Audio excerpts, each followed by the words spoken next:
Hi there, welcome to Coaching with Tally in our series all about you stepping into this masterpiece that you actually already are, uncovering the masterpiece that you are, living out of your true identity, standing in all kinds of confidence, living out in a world in a way that makes a difference. So my name is Tally. I'm a life and personal development coach, and I work with leaders to create lives of overflowing impact in the world that are centered in joy, getting you aligned to who it is you most truly are. Hey Lisa, firing on all cylinders and really creating a life that you love living so that you can have an incredible impact on the world. So today we are still in our series all about identity, knowing and loving who you are and practical ways to lean into that. And today specifically, we're going to lean into getting in touch with what it is that you're feeling, what it is that you're needing. Why is it that we resist doing that? Why is it that we resist giving ourselves compassion and kindness and meeting ourselves where we really need to be met? And some of the things that we do instead that end up being self-destructive. We're going to talk about all those things today. So our emotions, and I've said this before, but if you haven't heard all of this, our emotions are often much like the dashboard lights. Those lights that come on, the indicator lights on our dashboard. My car was just doing something weird and I had all of them on and I was like, what's going on? And I just needed to tighten my battery, but it had all of the lights coming on the dashboard, and these are indicators, you know, when something is specifically going wrong with a different area, it gives you really good information. When you have emotions coming up, it is really good information, especially those challenging emotions where you're like, you know, you tend to resist them, you tend to do things to shut them down. We do all kinds of things like drinking or drugs or shopping or things that like silence those voices rather than being able to look at them and go, okay, this is really good information for me. What is it that I'm feeling? What is it that I'm needing in this moment? And how can I do something supportive to have that met? A lot of times we have these challenging emotions and we're like, shut up, We resist it, we try and push it down.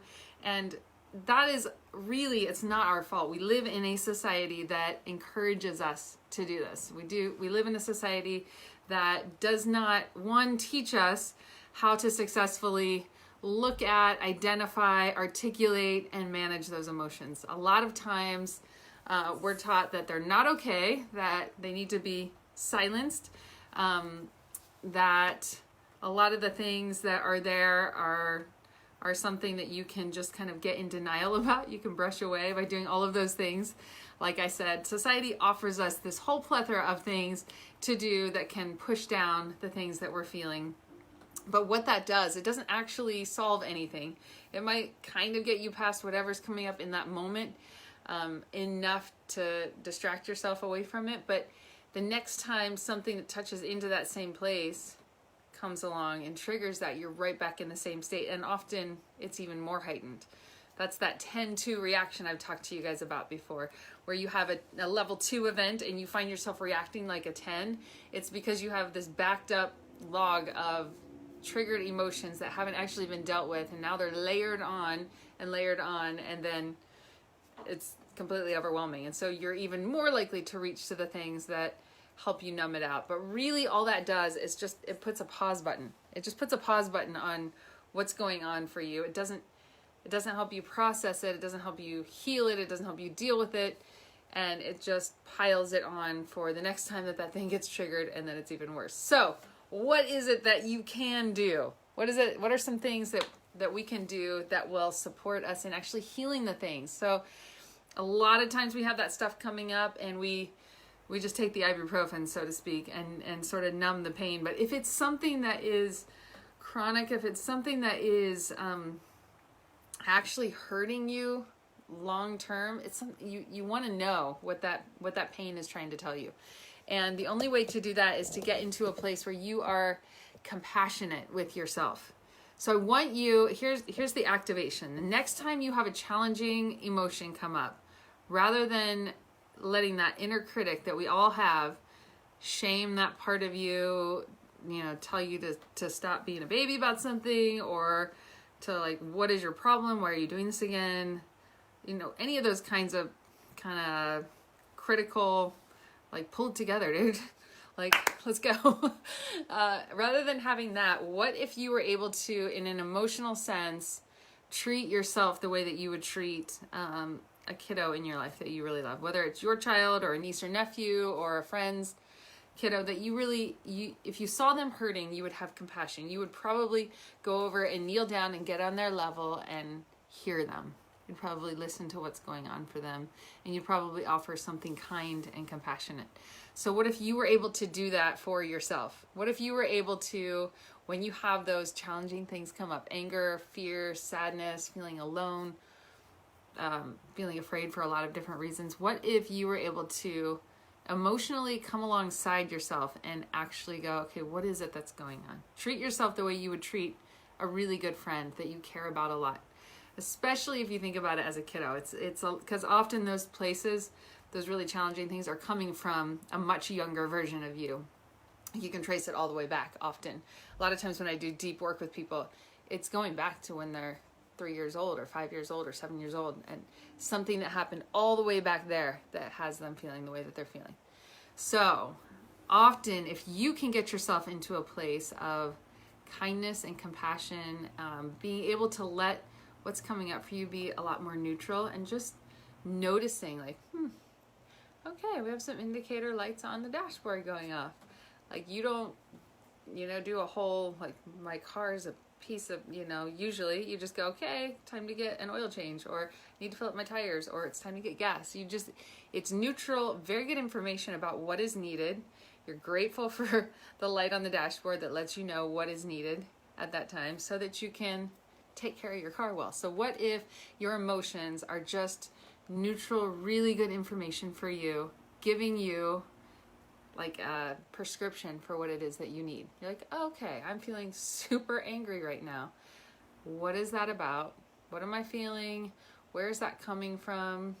And always, I just want to say this to you, always what you're feeling, there is a very valid reason for. There's a very valid reason for it. It is attached to something very real. So it doesn't mean permission to just go off on people or do damage. That's not what I'm saying. But I'm saying that it's attached to something very real and very valid. There's a reason always that you're feeling what you're feeling. Something that you didn't get that you needed growing up, something that you got that you did not need growing up, but it's valid. There's a reason for it. And the only way to get to the healing that you need is to stop doing the numbing behaviors. Stop doing the alcohol, the porn, the shopping, the distraction, the TV, the Netflix, the social media, whatever it is that you do that numbs it out, that tries to suppress the thing that you're feeling. So rather than pushing the pause button and just waiting for the next time that this comes back around again, actually looking at what is there, where is it coming from, and how can you give yourself something that you need in that moment. And if you have a relationship with God, or if you don't, I encourage you to lean into that, because that's been the most healing place for me. Absolutely the most healing place to get a lot of those needs met, to take that pain, to take the, really just the pain, the challenges, the emotions. When I can take that to God and invite God into that and be loving with myself, it's super helpful. Light on the dashboard, but don't want to throw the car away. Yes, I like it. Exactly. So hopefully this is really supportive for you guys in just giving yourself permission to feel what you feel and to acknowledge it, to explore it, to validate it, and to offer yourself compassionate kindness. Really, if you can imagine yourself just kneeling down with some small part of you that is hurting and just listening and letting whatever is said, whatever is shared, be neutral and not shaming yourself for it, not beating yourself up for it, but just letting yourself have the feeling that's there, acknowledging it, and then just offering kindness to yourself in it. So blessings, everybody. Finally got to see me live. Awesome. So good to see you on here, Richard.